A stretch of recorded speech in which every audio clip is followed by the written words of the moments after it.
सबसे पहले आपको नहीं लगता पॉपुलेशन, आबादी सबसे बड़ी दिक्कत है इस देश की? हर चीज, चाहे वो नौकरी हो, चाहे वो मौका हो, चाहे वो विकास हो, चाहे वो हर चीज आबादी से कनेक्टेड है। एक रोटी के कितने टुकड़े करोगे? कितने रशीदी जी? कब तक इसको भी धर्म की आड़ में, मजहब की चादर पहना के आप बोलोगे कि नहीं नहीं नहीं नहीं हम नहीं बोलेंगे, हम नहीं बोलेंगे, हम नहीं बोलेंगे? कब तक रशीदी जी? ऐश्वर्या भाई, मुझे आप ये बताइए जी, मुसलमानों को नौकरियां आपने कितनी दे दी हैं? अच्छा, जिसकी वजह से आपकी नौकरी पर भार पड़ रहा है, बोझ पड़ मेरी रहा है। नौकरी पे कोई वार नहीं है, टेंशन मत लीजिए। आपने मुसलमानों को कितने टिकट देकर, काबिलियत है तो नौकरी आपने है। मुसलमानों को टिकट देकर कितने असेंबलियों में पहुंचा दिया है? अरे बोलने दो मेरे भाई, प्लीज, ओके बोलने बोलिए। दो, ये बीच में नहीं बोल। ओके बोलिए, बोलिए बोलिए, ओके बोलिए। मैं ये कह रहा हूं, मुसलमान की जो आबादी है, आपने सरकारी नौकरियों में, विधानसभाओं में, एमपीज में कितना उनको हिस्सा दे दिया है जो आप उनकी आबादी के ऊपर सवाल उठा रहे हो? अरे उनकी आबादी जो है मुसलमानों की, वो अपना खा कमा रहे हैं। सरकार पर बोझ कहाँ है मुसलमान? बताइए कहाँ है बोझ मुसलमान? सब सरकार पे बोझ नहीं है। हिंदू है, सरकार पे बोझ नहीं है। असेंबलियों में हिंदू है, सबसे ज्यादा एमपी नहीं, बिल्कुल नहीं है, बिल्कुल नहीं है, गलत कह रहे हो आप। आबादी ज्यादा है तो उस पे हिंदू हो, मुसलमान हो, कोई और हो, सब देश पे बोझ आता है यार। फिर आबादी बढ़ती है तो देश पे बोझ आता है रशीदी जी। ऐश्वर्या भाई, what's your logical reasoning for this? Aishwarya भाई, आप 10 मिनट तो बोलते हो पहले, वो तो कम कर दिया, पहले तो मैं 18 मिनट बोलता था, बीच में भी बोलने नहीं देते। बोलने तो यार कम से कम हमें 2 मिनट तो बोलने दो। बोलिए बोलिए, हमें 2 मिनट। बेतुकी बात मत कीजिए, आप बड़े आदमी, उम्र में बड़े हैं। हाँ बोलिए। बेतुकी नहीं कर रहा हूं, ये आपको बेतुकी लग रही है। आपको मेरी बात बेतुकी ही लग। मेरे को एक्सप्लेन करो, आप कह रहे हो आबादी बढ़ने दो, देश के ऊपर जोर नहीं आएगा। मैं एक्सप्लेन ही कर रहा हूं। देखिए, हिंदुस्तान संविधान से चलता है। हाँ। और देश के संविधान में, अजय जी आ रहा हूं, हर आदमी को अपने मजहब पर अमल करने की मुकम्मल आजादी है। बिल्कुल है। मेरा मजहब कहता है कि आप बच्चे को पेट में मत मारो, आप बच्चों को इस डर से कत्ल मत करो कि तुम इसको। किसने कहा वो करने के लिए? आप किसने कहा करने के लिए? पेट में मत मारो। आप दूध पीते बच्चे हैं कि आपको प्रोटेक्शन के बारे में पता नहीं? धर्म कहता है। क्या बोल रहे हैं आप? फिर बोलने नहीं दे रहे हो आप। नहीं, मैं आपसे पूछ रहा हूं, बेतुकी बात कर रहे हैं आप ही। भ्रूण हत्या की बात क्या कौन करता है? सबसे ज्यादा चाइल्ड इन्फेटिसाइड। अब ये सब आप मेरे से बुलवा रहे हैं, बुलवा लीजिए, लेकिन मैं आपसे कह रहा हूं, आप क्या बोल रहे हैं? ये भ्रूण हत्या की बात कौन कर रहा है? आप कर रहे हैं। आप बोल, किसने कहा? किसका धर्म? किसका धर्म? नहीं, आप कोई फायदा नहीं। देख, कोई फायदा नहीं आपकी बकवास से। देखिए, मैं आपकी इज्जत करता हूं क्योंकि आपकी उम्र बड़ी है, लेकिन आपके व्यूज से मैं आपके व्यूज को एक्सेप्ट नहीं करता हूं। लेकिन मेरी बात सुनिए, किसी का धर्म, किसी का मजहब भ्रूण हत्या के समर्थन नहीं करता है और ना करना चाहिए। कहते हैं भाई, आप बेतुकी बात कर रहे हैं। किसे कहते हैं बकवास? आपकी बकवास को, आपकी बकवास को कहते हैं बकवास, आपकी बकवास को। आबादी बढ़ेगी तो देश पे बोझ नहीं आएगा। कर रहे हो आप बकवास कर रहे हैं। 15-20 मिनट तक बकवास करते हो आप। अरे आज तो 10 मिनट बोला, फिर 15-20 मिनट। पहले अपनी घड़ी ठीक कराइए। कर रहे हो गेस्ट के साथ में, गेस्ट के साथ में बदतमीजी करते हो। इसे बदतमीजी कहते हैं? गेस्ट के साथ बदतमीजी वो थी जो आपने डिंपल यादव पर टिप्पणी की थी। बदतमीजी ये नहीं है, इसमें शांत रहिए, सुनना सीखिए। मैं बकवास कर रहा हूं। और क्या कर रहे हैं आप? डिंपल यादव, आप बोल रहे हैं आबादी बढ़ाओ, देश में जोर नहीं आएगा, देश में बोझ नहीं आएगा। कैसी बात कर रहे हैं आप? आप बोल रहे हैं हमारा धर्म नहीं बोलता कि भ्रूण हत्या मत करो, तो किसका धर्म बोलता है? आप करते हो, मुझे कह रहे हो बकवास कर रहा हूं मैं? तो कर रहे हैं आप। ये गेस्ट की इज्जत कर रहे हो आप? कर रहे हैं आप? ये गेस्ट की इज्जत कर रहे हो आप? क्या देश की इज्जत? क्या आबादी बढ़ा के आप देश की इज्जत कर रहे हैं? मैं आपसे प्रैक्टिकल बुलाकर बैठकर यहां बकवास बताओगे हमारी बातों को? यार तो आप कर क्या रहे हो रशीदी जी? बुलाते हो जब हम बकवास करते हैं। बात सुनिए, फेयर डाउन बुलाया करो जब हम बकवास। जनता को पता होना चाहिए ना कि आपका क्या व्यू पॉइंट है। आप बोल रहे हो कि हमारा नहीं, रखो उनको। आप बोल रहे हो सरवर साहब, रशीदी जी ने बोला कि हमारा धर्म नहीं बता। मैं मानता हूं किसी का धर्म नहीं बोलता कि भ्रूण हत्या हो, लेकिन क्या और तरीके नहीं है? प्रोटेक्शन नहीं है? नहीं है क्या? आप 18वीं सदी में जी रहे हैं, 2025 है, और ये कौन सा मेरे को यह समझाइए सरवर साहब, जो रशीदी जी कह रहे हैं कि आबादी बढ़ने से देश पे कोई बोझ नहीं आता, आबादी बढ़ने तो देश पे बोझ नहीं आएगा। अगर यह बकवास नहीं है तो क्या है? अगर यह बेतुकी बात नहीं है तो क्या है? क्या है इसके पीछे? कोई साइंटिफिक रीजनिंग है जो इन्होंने सहारनपुर की लेबोरेटरी में करी है कि आबादी बढ़ने से देश पे बोझ नहीं आता? ये क्या रीजनिंग है रशीदी जी? कोई रीजनिंग नहीं है आपके पास। आवाज बढ़ाइए इनकी। सरवर साहब, हम बकवास कर रहे हैं तो ठीक है, मैं उठ जाता हूं। जी ईश्वरीय जी धन्यवाद। मेरी आपसे जब भी दिक्कत होती है आप भागते क्यों चीजों से? गुजारिश है। जब भी मामला टाइट होता है आप चीजों से भागते क्यों? आप यार, आप उसको गलत नहीं मान रहे हो बकवास को?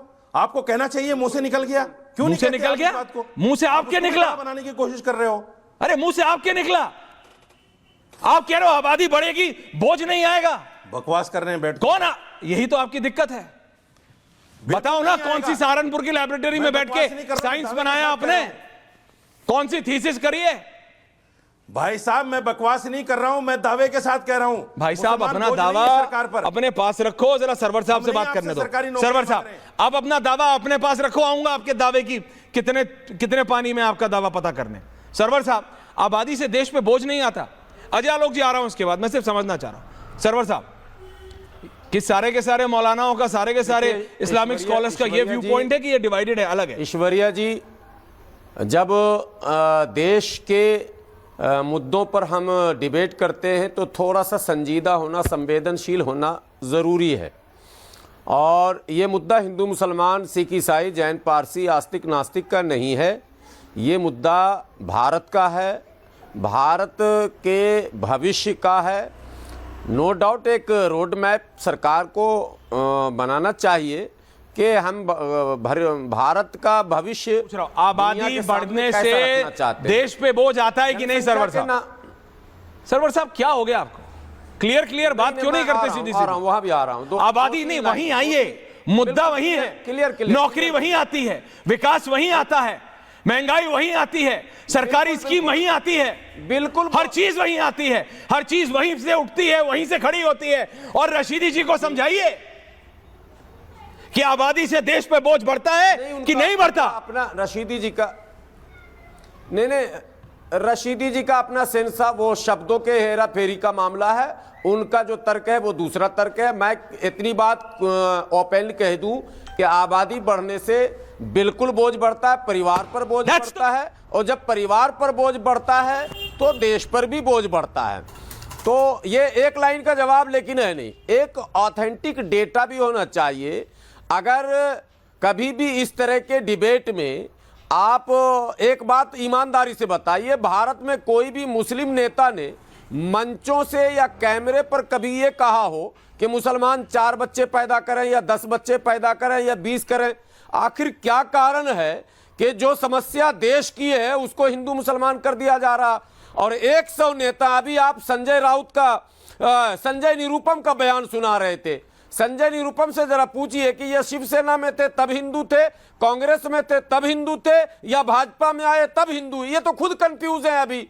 और हमेशा बात हिंदू मुसलमान की। अरे आबादी बढ़ रही है, उस पर एक संजीदा डिबेट कीजिए, एक सुलझी हुई बात कीजिए, एक हल निकालिए। उसूल तो यह है कि उसका हल क्या है। हल निकालने से पहले ही उसको हिंदू मुसलमान में उल्टा हल कैसे निकालूं? आपके नेता जब रशीदी जी बोलेंगे कि आबादी बढ़ने से बोझ आता ही नहीं, मैं हल कैसे निकालूं? साक्षी महाराज का बयान, ये बेतुकी बात नहीं है। अगर मतलब बिना सोचे समझे बोला हुआ बयान नहीं तो क्या है? नहीं, प्रॉपर आर्गुमेंट्स होने चाहिए। Proper arguments, you want proper arguments Sarwar साहब, so let me give you proper arguments tonight and please listen. रास्ता निकलेगा। 1991 में हिंदू आबादी 84.1% थी।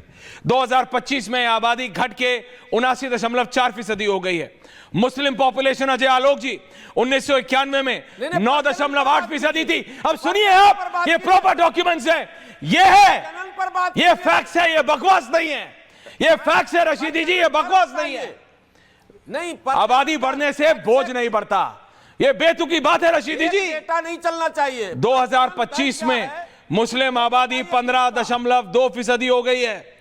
ओवरऑल मुसलमान आबादी 24.6% बढ़ी है और हिंदू आबादी 4.5% कम हुई है। And that is a fact Ajay Alok ji, ये फैक्ट है। लेकिन मैं किससे बात करूं जो ये बोल रहे हो कि आबादी बढ़ने से बोझ नहीं बढ़ता? मैं उनसे क्या प्रैग्मेटिक डिस्कशन करूंगा? अजय आलोक जी, सरवर साहब आ रहा हूं। रिजवी जी आप क्या दिखा रहे हैं मुझे पता नहीं, लेकिन मैं आ रहा हूं। अजय आलोक जी देखिए ऐश्वर्या, एक बात समझना पड़ेगा कि हिंदू आबादी बढ़े चाहे मुसलमानों की आबादी बढ़े, ये आबादी बढ़ाने का जो मकसद है वो समझिए। जब आबादी बढ़ाने का मकसद हो कि राष्ट्र को उसके मूल निर्देश से ही अलग कर देना, राष्ट्र को इस्लामिक राष्ट्र बना देना, या राष्ट्र को हिंदू राष्ट्र बना देना, या राष्ट्र को ईसाई राष्ट्र बना देना, और उसके लिए आबादी को एक हथियार की तरह इस्तेमाल करना। मैं उदाहरण के तौर पे 71 में बांग्लादेश धर्मनिरपेक्ष राष्ट्र बना, पंथ निरपेक्ष राष्ट्र, लेकिन वहां पे कट्टरपंथियों की संख्या बहुत ज्यादा थी। उसके बावजूद कट्टरपंथी संघर्ष करते करते करते करते करते करते करते देखिए 1971 से करते करते 2024 53 साल के बाद कट्टरपंथी वापस सत्ता में लौटने में सफल हो गया। इसका बहुत जल्दी बांग्लादेश नई सरकार बनेगी, एक इस्लामिक राष्ट्र बनेगा, शरिया लागू हो जाएगा। तो ये सोच जो है दारुल इस्लाम करने की, ये दारुल इस्लाम की सोच सिर्फ भारत के लिए नहीं पूरे विश्व के लिए खतरा है। जहां किसी भी तरीके से संख्या बढ़ानी है, या तो घुसपैठ करके संख्या बढ़ा लो, या आबादी बढ़ा के बच्चे पैदा करके संख्या बढ़ा लो। इसमें ना शिक्षा का महत्व होता है, आपको इस्लाम की बढ़ती आबादी से और अपनी घटती आबादी के कारणों पर तो कभी देखा ही नहीं। मैं गलत नहीं बोल रहा हूं, क्योंकि देखिए आज से कभी कहीं भी हिंदू राष्ट्र नहीं बना। नेपाल हिंदू राष्ट्र था, उसको भी लोगों ने भाग रहे कर दिया। वह हिंदू राष्ट्र क्रिश्चियनिटी में जा रहे हैं, सिखिज्म में जा रहे हैं, इस्लाम में जा रहे हैं, बौद्धिज्म में जा रहे हैं।